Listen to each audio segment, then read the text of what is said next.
1 out of 4 women and 1 in 7 men will be a victim of domestic violence. Hello and welcome to another City Update. I'm Deborah Cedillo-Dugan. October is National Domestic Violence Awareness Month, and Phoenix is painting the town purple. The city's goal, to make Phoenix a national leader in preventing and ending domestic violence. A roadmap to excellence was implemented over a year ago. Libby Bessa from the Family Advocacy Center and Tamara Spenley join us today to give us some highlights on this campaign. Thank you both for being with us. Libby, it's nice seeing you. Thanks, Tamara. Thank you. So let's start with you, Libby. Can you give us just kind of a bird's eye view, an overview of what this campaign's all about? Well, the Roadmap to Excellence is really, it's comprehensive, it's collaborative with the community, it's intended to be innovative and really aiming at making a shift in culture and a change in how people view domestic violence and making it really just not okay in our community. That's very good news to hear, and I know this whole Paint Phoenix Purple is part of this campaign. Tamara, can you tell me a little bit about the campaign? Yeah, part of the campaign, the Roadmap to Excellence, there's 5 pillars, and one of that is the community awareness. With that is our Paint Phoenix Purple campaign. October is Domestic Violence Awareness Month, and so with that, the city decided to come up with the whole Paint Phoenix Purple. So purple's the color representing domestic violence. As we are all sporting color today, which is great. So, so give me some examples what the community can do, what we're seeing out with this campaign in October. Last year, the city did the top of City Hall purple. If you go by the convention center, all the strobe lights down there are all purple. We have the street on Washington lighted up purple. We had some magnets on all of our, most of our city vehicles. So that's some of the stuff that was going on in our community that the city of Phoenix did. But at home, just some of the simple things is you could actually wear purple on Fridays. You know, start the conversation by why are you wearing purple?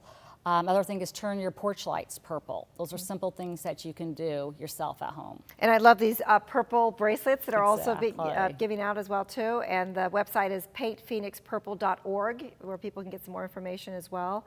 Well, that's great. That's great to hear. So I'm going to go back to you, Libby, and let's talk more about the community awareness. Of course, the Paint Phoenix Purple is part of that community awareness, but what else is going out in the community with faith-based folks and some other people? We had a faith-based forum last year that was sponsored by the mayor and brought together all types of leaders in the faith community and really talked about domestic violence and how it can be addressed in the church and how to respond to it from a church perspective.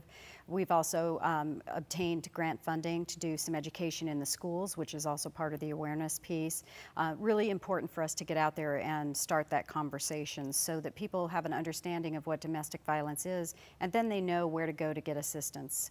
And so that's the beginning of the whole campaign. Now this, of course, kicked off last year. This is our second year for the overall campaign. And I just want to focus on the whole youth education component of it because it's just so key. You know, as our little guys get older and then they see maybe mom and dad, if there's a situation, I've read that they are more prone to possibly be also doing domestic violence too if they see it at home. Is that correct? That's true. And you really just think about the way you were brought up and the things that your parents did or said or how they raised you. It becomes your social norm, and then that tends to be the things that you carry with you. You know, whether you ever thought you would, whether you said you never would. You know, your mom always cooked peas or your mom always did whatever. You know, it's what you grew up with and it tends to be what you fall back on. And so without breaking that cycle and breaking that chain, children are more likely to either become involved in that type of relationship or perhaps to be an abuser. And I just want to touch upon too the whole teen dating violence too is a big issue too, and for young women, young teens, and men somewhat as well. Can you just touch upon some of those warning signs too for maybe parents? So for teens, it's really about a lot of the control, maybe not as much of the violence, but a lot of the control.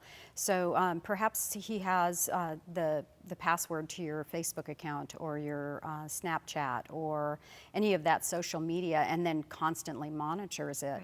You know, in the old days, it would have been he gave you a pager so that you always had to answer him when he paged, but now it could be more about the monitoring of your behavior. Perhaps he always has something to say about what you wear and whether that's appropriate or should you be wearing that, you know, excessive jealousy. All of those types of controlling behaviors are seen in the teen world. It's just devastating too, and I know that that you guys are doing a great job in getting that education out. That's very, very important. Okay, pillar number 2, systems reform. That's a lot where the law reinforcement comes in, the prosecution. Can you maybe both, and please jump in too, Tamara, give us a status report on that. Well, so in the systems reform, we've done a lot of work over the past year. We implemented an order of protection pilot that takes the victim out of harm's way in servicing an order of protection, and that was huge. We just completed the pilot. We're getting ready to respond with a report on the good and the changes that we need to make in the system. What was accomplished with that pilot. We're also implementing a DV docket in the court, which, you know, kind of brings all of the DV cases into one judge or to one piece of the court system, which will really help have some continuity in how those cases are addressed. And you know, they just continue to go through all of the different things that we do as a system, and to look at them, to address them, to just even have a conversation about, is it what we feel like it should be doing for victims? Is it holding offenders accountable? We reviewed contracts for offender treatment and made sure that it really was in line with what we would want to accomplish with that.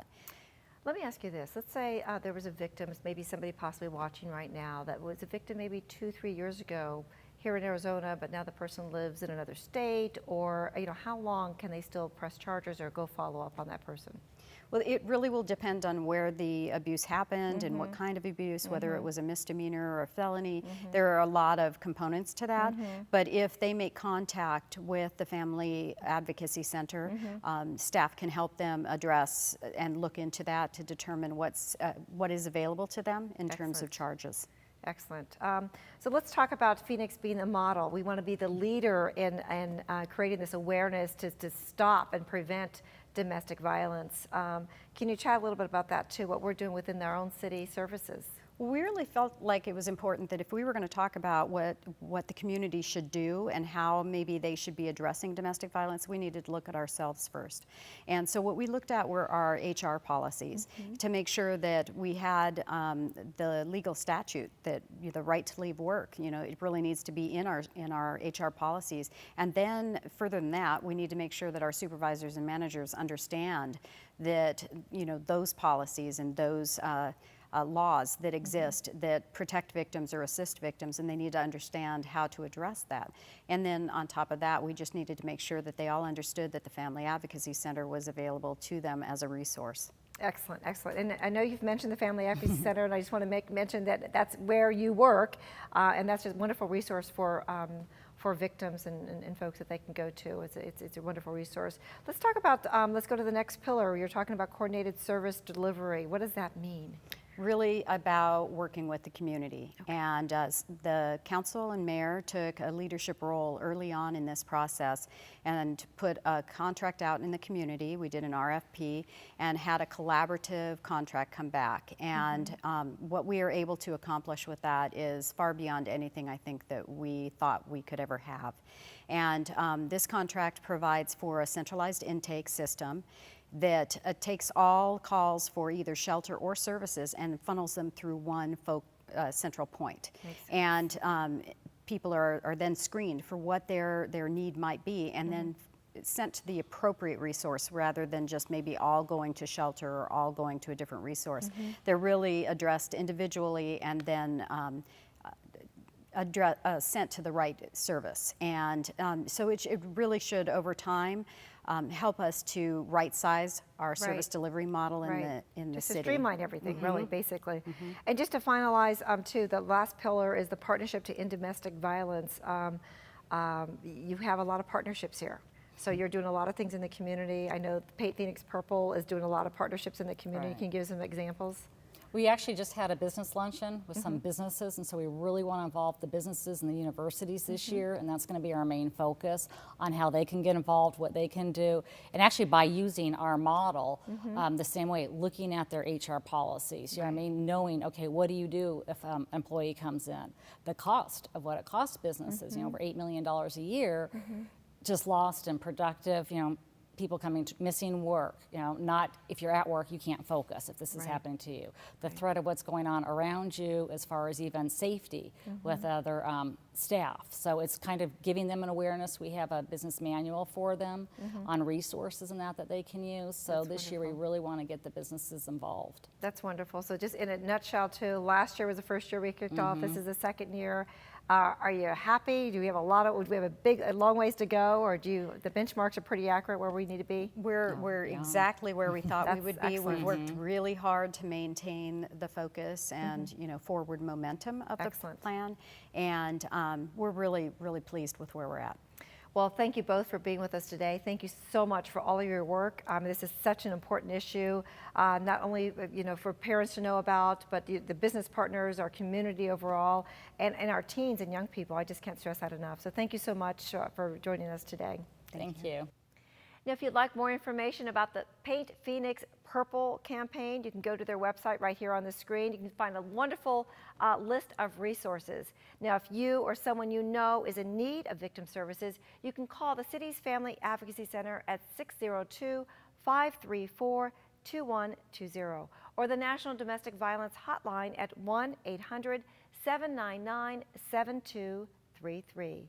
For City Update, I'm Deborah Cedillo Dugan.